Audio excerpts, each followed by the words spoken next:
So hello guys, good morning, good afternoon. आप जब भी ये वीडियो देख रहे हैं तब का आपको टाइमिंग से मैं आपको विश कर लेता हूँ। तो आज मैं सौम्य दास आज आपको पढ़ाने वाला हूँ क्लास 6 की साइंस की चैप्टर 1। अब हमको पता है कि एग्ज़ाम नज़दीक आ रहे हैं, तो हम लोग क्या पढ़ेंगे। अब लोग हमने पिछली जो एक्टिविटी छोड़ी थी उससे हम लोग कंटिन्यू करेंगे।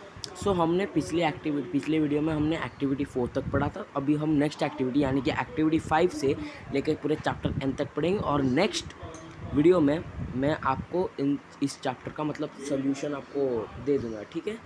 तो अभी देखते हैं हमको क्या करने का। अभी देखो, चैप्टर 5 में हमको बेसिकली दिया गया, मैं आपको शॉर्ट में बता देता हूँ, अभी फिर समझा दूंगा। चैप्टर 5 में हमको दिया गया है कि हम लोग एक सीड को स्प्राउट कैसे करें। अब सीड कौन सी सीड भैया, स्प्राउट सीड कैसे, क्या होता है स्प्राउट सीड, क्या होता है। आपने मूंग के दाने देखे, हरे मूंग के यहाँ पे जैसे दिए, ये मूंग हरा हरा होता है ये जो।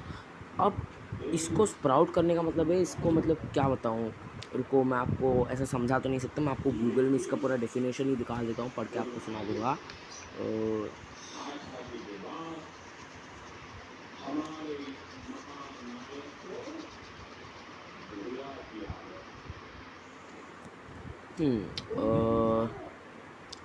स्प्राउट का मीनिंग कहाँ गया। हाँ ये देखो, हाँ यही ये जो नई स्प्राउट का मतलब क्या, मैं आपको बताता हूँ। यहाँ पे लिखा था, आपने जैसे अभी देखा, आप पॉज करके देख सकते थे, मैंने बहुत ज़्यादा है उसको स्किप कर दिया जल्दी।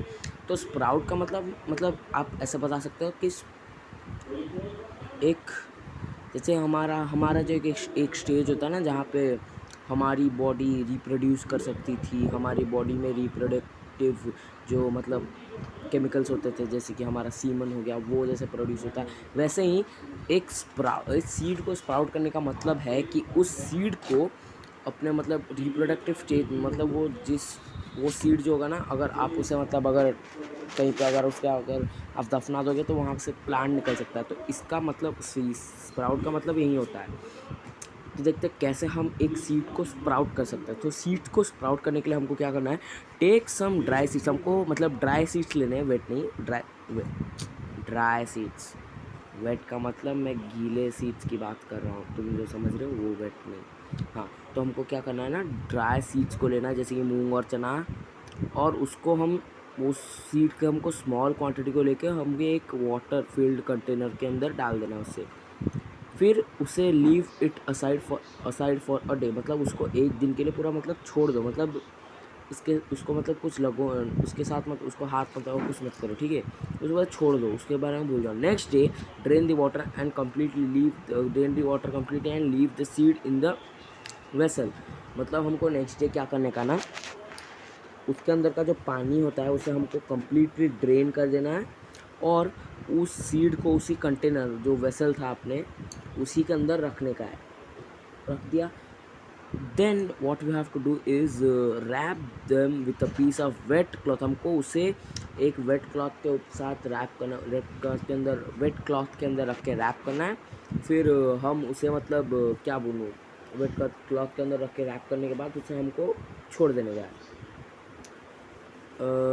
फिर the following day do you observe any changes. अगर उसी दिन आपको उसे मतलब क्या बोलूँ, उसको क्लॉथ के अंदर रैप करने के बाद WARP नॉट RAP, WRAP वाला रैप की बात कर रहा हूँ मैं, नॉट WRAP रैप, वो अलग होता है, ये रैप अलग होता है। ये रैप का मतलब होता है बांधना, उस रैप का मतलब वो जो M&M जो करता है वो, ठीक है। तो हमें ऐसे करना है, फिर उसे एक दिन के लिए, मतलब एक दिन को नहीं, उसी दिन के लिए थोड़े ऐसे छोड़ देना है, लाइक 8 to 9 आवर्स के लिए ऐसे मतलब छोड़ देना हमको। फिर 8 to 9 आवर्स के बाद आप लोग क्या देखेंगे कि वो जो सीड होती है ना, उस सीड के ऊपर एक वाइट सा ऐसे एक डंडा जैसा एक निकल जाता है, ठीक है, डंडा जैसा एक निकल जाता है। अगर वो डंडा अगर सीड्स में निकल जाता है, उसका मतलब होता है जो सीड होता है वो स्प्राउट हो गया, मतलब वो अपने रिप्रोडक्टिव स्टेज में आ गया है। अभी अगर आप उसे कहीं पे प्लांट करोगे तो उससे एक प्लांट मतलब ग्रो हो सकता है, लीव्स निकल सकते हैं प्लांट से, वैसे, ठीक है। तो ये हो गया हमारा। अगर ऐसा अगर नहीं हुआ, अगर उस एक्टिविटी को परफॉर्म करने के बाद अगर आपके सीड स्प्राउट नहीं हुए, तो आपको वही एक्टिविटी फिर से मतलब करना है, और इवेंचुअली इसी मतलब सेकेंड टाइम में ही आपका सीड स्प्राउट हो जाएगा। तो उसके बाद हम लोग यहाँ पे क्या लिखा है, ये हमने देखा इसको, फिर यहाँ पे वही एक रेसिपी ही दी है कि स्पाइसेस और मसाले डाल लो और फिर उस स्प्राउटेड सीड्स में, और फिर उसे खाओ, मज़ा आएगा। फिर do you know where the honey comes from? अब क्या आपको पता है वो हनी कहाँ से आता है? ऑब्वियसली हमको पता है हनी कहाँ से आता है। हनी हमको मधुमक्खी के छत्ते से मिलता है, लेकिन हमको ये नहीं पता कि मधुमक्खी वो जो हनी होती है वो कहाँ से लाती है। मतलब थोड़े लोगों को पता होगा कहाँ से लाती है। मैं आपको बता देता हूँ, अगर आपको नहीं पता। वो यहाँ पे पूरा लिखा हुआ है, मैं इसको पढ़ने की वजह आपको शॉर्ट में समझा देता हूँ कि हनी भी क्या करती है ना, कि जो नेक्टर अभी वैसे सॉरी जो हनी भी क्या करती है ना, वो फूलों के पास जाती है। फिर फूलों के अंदर एक जूस प्रेजेंट होता है जिसको हम नेक्टर बोलते हैं। नेक्टर का मतलब अमरूद नहीं, अमृत, नॉट अमरूद, सॉरी, अमृत। नेक्टर का मतलब होता है अमृत। अमृत जो होता है वो अमृत, ओ भाई, खाने के बीच में अगर आप पानी पी लो तो आप बोलते नहीं हो अरे भाई जैसा पूरा अमृत पी लिया ऐसा लग रहा है, वही अमृत का मतलब ये होता है। वो एक प्रकार का स्वीट जूस होता है। उस स्वीट जूस को हनी भी अपने उसे स्टोर करके अपने छत्ते तक लाते हैं। छत्ते तक लाने के बाद छत्ते के अंदर वो एक साइकिल टाइप का, एक साइकिल बोल रहा हूँ, मतलब कैसे बताऊँ, एक प्रोसेस अपना फॉलो करते हैं जिससे वो उस नेक्टर को हनी में कन्वर्ट करते हैं। और फिर वो हनी हम लोग घर में हमें फिर वो हनी वो लोग अपने वो हनी उन लोगों ने अपने 1 ईयर के पूरे खाने का मतलब उसके लिए कलेक्ट किया होता है। लेकिन हम ह्यूमंस क्या करते हैं ना, उस छत्ते से हनी निकाल के हम लोग बेचने लगते हैं लोगों के लिए। हमारी यूज़ में वो काम आता है। हनी बहुत ही ज़्यादा मतलब अच्छा होता है सेहत के लिए, चीनी से तो बहुत ही ज़्यादा अच्छा होता है। तो ऐसा बनता है हमारा हनी। ये जो हनी बीज होता है ना, ये इस हनी को मतलब पूरे साल के खाने की तरह यूज़ करते हैं। अगर उस हनी बी के छत्ते के साथ कोई ना लगे और उसका हनी ना निकाले, तो वो सिर्फ पूरे साल तक उस छत्ते के अंदर जितना भी हनी होता है ना, उसको फूड की तरह यूज़ करते हैं। तो यहाँ पर हमारा एक्टिविटी 5 ख़त्म होगा। होप आप सब लोगों को समझ आएगा। तो अभी हम लोग क्या पढ़ेंगे? अभी हम लोग पढ़ेंगे एक्टिविटी 6 पढ़ेंगे, लेकिन उससे पहले यहाँ पे दिया है व्हाट डू एनिमल्स ईट। तो यहाँ पे क्या लिखा है ये मैंने पहले से ही पढ़ लिया, मैं आपको समझा देता हूँ। आपको इतनी ज़्यादा इंग्लिश में पढ़ने की ज़रूरत नहीं है, मैं आपको इजी में समझा। तो यहाँ पे पूछा गया है कि एनिमल्स क्या खाते हैं। यहाँ पे पूछा गया कि आपके पास कोई पेट है, जैसे कि एक डॉग, कैट हो गया, बफेलो या फिर गोट, यहाँ पे लिखा हुआ है। तो आपको पता होगा कि वो लोग क्या खाते हैं। जैसे कि हमारा डॉग हो गया, वो आप घर में तो एक्चुअली उसे पेडिग्री खिलाते हो, लेकिन एक्चुअली वो है वैसे सब मीट वीट वैसे सब खाते हैं। फिर हमारा कैट भी वैसे फ़िश खाती है, मिल्क पीती है वैसे। फिर हमारा बफेलो क्या खाता है? बफेलो क्या खाता है ना, बफेलो ग्रास खाता है। बफेलो और गोट जो होते हैं ना, वो ग्रास खाते हैं, ग्रासेस बोल रहा हूँ, ग्रास खाते हैं। तो मतलब वो आपने पढ़ा होगा ग्रास ईटिंग एनिमल्स जो होते हैं वो हर्बीवोरस होते हैं। हर्बीवोरस, कार्निवोरस आपको पता ही होगा वही। तो वो ग्रास ईटिंग एनिमल्स हर्बीवोर होते हैं। तो वैसा पता चल गया हमें। फिर हमको क्या करना है ना, हम शिट सॉरी इस वीडियो को प्लीज़ ऐसे मतलब मेरे नोटिफिकेशन पॉज करिए, पढ़ने की ज़रूरत नहीं है। हाँ, तो हमारे हर्बीवोर कार्निवोर आपको पता ही होंगे। तो क्या खाते हैं हर्बीवोर जो होते हैं, अरे मैं एक्टिविटी 7 में समझा ही दे रहा हूँ। यहाँ पे देखो, उससे पहले एक्टिविटी 7 समझाने से पहले मैं एक्टिविटी 6 समझाने वाला हूँ। कल से एक्टिविटी 7 पे एक साथ चला गया। पीजियन, लिजर्ड और स्मॉल इंसेक्ट क्या खाते हैं? पीजियन और लिजर्ड क्या खाते हैं? पीजियन हमारा हो गया छोटे छोटे कीड़े खाते हैं, वॉर्म्स जैसे हो गए वो। हमारा लिजर्ड क्या करता है? वो बटरफ्लाइज वैसे सब चीज़ें खाता रहता है। फिर वो मतलब खाता रहता है वैसे। फिर अब हम लोग आपने देख लिया कि एनिमल्स क्या क्या खाते हैं। तो आपको पता होगा कौन सा अभी आप क्लासीफाई कर सकते हैं, कौन सा कार्निवोर, हर्बीवोर और ओमनिवर्स। आपको कार्निवर और हर्बीवोरस तो पता ही होगा, लेकिन जिनको ओमनिवोरस के बारे में नहीं पता, ओमनिवोरस वो मतलब एनिमल्स होते हैं जो आप बोल सकते हो हर्बीवोरस और कार्निवोरस के मिक्सचर। मतलब वो मीट भी खाते हैं और ग्रास भी खाते हैं। तो आपको ऐसे एनिमल्स आपको पता होगा, जैसे कि हमारा मतलब हो गया हमारा क्या बोलते हैं उसे, हमारा पीजन हो गया, पीजन बोल रहा हूँ, जो क्या बोलते हैं यार उसे, अब पीजियन भी होगा, पीजियन क्रो, वो सब मतलब ओमनीवोर की कैटेगरी में जाते हैं, क्योंकि वो लोग वॉर्म्स भी खाते हैं और छोटे छोटे सीड्स, यानी ये सीड्स भी तो प्लांट्स के ही पार्ट होते हैं ना, तो प्लांट्स के मतलब प्लांट्स उन्हीं से तो निकलते हैं ना, तो वो भी एक तरह के प्लांट टाइप ही हुए, तो उसे खाते हैं, तो वो हो गया हमारे क्या बोलते हैं ओमनीवोर हो गए। तो ओमनीवोर का मतलब ये होता है। फिर हम लोग अभी जाते हैं, चलो एक्टिविटी 6 में। एक्टिविटी 6 में यहाँ पे क्या दिया गया है कि हमको क्या करना है ना, several animals are listed in table 1.5 for some of them the type of food they eat is also given, fill in the blanks in the table. तो हमको क्या करना है, यहाँ पे जो बड़ा सा जो टेबल दिया ना 1.5 वाला, तो हमको क्या करना है ना, इनमें से कुछ जो एनिमल जितने दिए होते हैं ना वो लोग क्या खाते हैं, वो यहाँ पे कुछ कुछ दिया गया है, और फिर और क्या क्या जो एनिमल्स होते हैं वो और क्या क्या खाते हैं नीचे जो दिया, जैसे रैट के शुरू हो के अदर्स तक ख़त्म होता है वो एनिमल्स, वो सब लोग क्या क्या खाते हैं हमको वो भी लिखना है।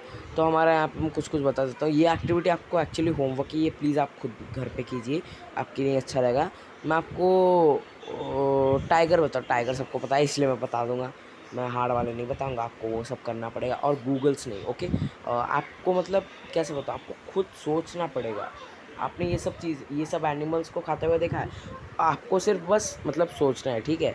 यहाँ पे मैं आपको दे देता हूँ टाइगर। टाइगर क्या खाता है, टाइगर मीट खाता है, सारे जितने एनिमल्स होते हैं उनका मीट खाता है, बड़े बड़े एनिमल्स की बात कर रहा हूँ। और फिर और एक दे देता हूँ, जैसे कि हमारा हमारा क्रो हो गया। क्रो क्या खाता है, वो ओमनीवोरस है, वो सीड्स भी खाता है, वो वर्म्स भी खाता है। ये दोनों दे दिया मैंने। अभी आपको ये मतलब ये जो चार टेबल है ना, ये मतलब आपको फिल करना है पूरा अपने बुक में अगर आपके स्कूल में अलाउड नहीं है तो कॉपी में आप एक सेपरेट कॉपी बना सकते हैं, जिसके अंदर आप ये मतलब कर सकते हैं। और प्लीज़ मैंने जो जो भी यहाँ पे अभी समझाया है ना, पूरे 2 वीडियोज़ को देख लो, छाट लो पूरे 2 वीडियोज़ को, और छाट लो 2 वीडियोज़ को, और फिर देख लो कि मतलब क्या क्या मतलब क्या क्या होता है, इंपॉर्टेंट पॉइंट्स अपने कॉपी में एक नया कॉपी बना के उसके अंदर नोट कर लो। तो ये हमारा हो गया। अभी हम लोग चलते हैं एक्टिविटी 7 पे। तो एक्टिविटी 7 एक्चुअली हमको क्या दिया गया ना, have a look at the table 1.5 again and group the animals entered here as for. तो हमको क्या करना है, यहाँ पे ना ग्रुप 1 ग्रुप 2 ग्रुप 3 दिया है, जिसमें हमारे एक्टिविटी 1.5 में जो एनिमल्स होते हैं ना, वहाँ पे अपने लिस्ट कर दिया वो लोग क्या क्या खाते हैं। अब वो लोग क्या खाते हैं उसके अनुसार हमको बताना है कौन सा एनिमल अभी यहाँ पे हर्बीवोर है, कौन सा कार्निवोर और कौन सा ओमनीवोर, ठीक है। तो ये आप करना, ये दोनों टेबल आपके लिए एक होमवर्क है, तो आप ये कर देना। अब इस वीडियो के लिए बस इतना ही ठीक है, क्योंकि मैं नेक्स्ट वीडियो में इसके सॉल्यूशंस देने वाला हूँ। ये जो एक्सरसाइज ये पूरा सॉल्यूशन देने वाला हूँ।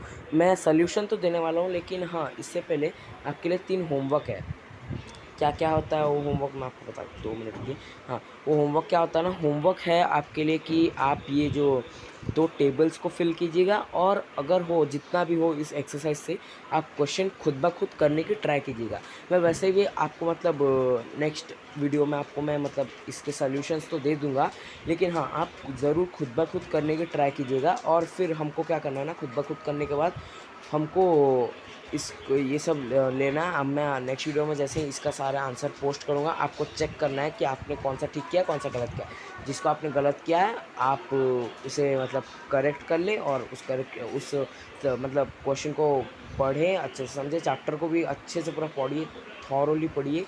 आपको पक्का ये चैप्टर याद रह जाएगा, और आपके एग्जाम्पल्स में मतलब आपके एग्ज़ाम्स में सब अच्छा जाए।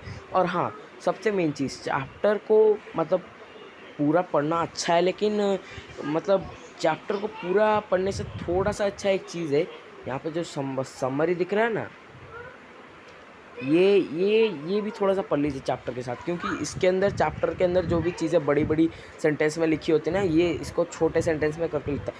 इसको से मैं ऐसा नहीं बोल रहा चैप्टर मत पढ़िए, सिर्फ इसको पढ़िए, इसको भी पढ़िए, चैप्टर को पढ़िए। इससे ना आपका मतलब क्या बोला, आपका मेमोरी पावर इस समरी से ठीक हो जाए, चैप्टर से आप समझ जाओगे। मैं बोल रहा था ना, साइंस को कभी रट्टा मत मारना, आप समझ जाओ, समझ के पढ़ लो। फिर अगर हो तो अगर आप मतलब कर सकते हो तो ये प्रोजेक्ट्स एंड एक्टिविटीज़ भी कर लेना। फिर हाँ, यहाँ पे देखो थिंग्स टू टॉक अबाउट, ये अपने फ्रेंड्स के साथ आप डिस्कस कर सकते हो, नहीं करोगे तो भी चलेगा, ठीक है। तो इस वीडियो के लिए बस इतना ही। अभी हम लोग नेक्स्ट वीडियो में इसके सॉल्यूशन तो मैं बताने वाला हूँ, नेक्स्ट वीडियो 2-3 दिन में आ जाएगी। Thank you.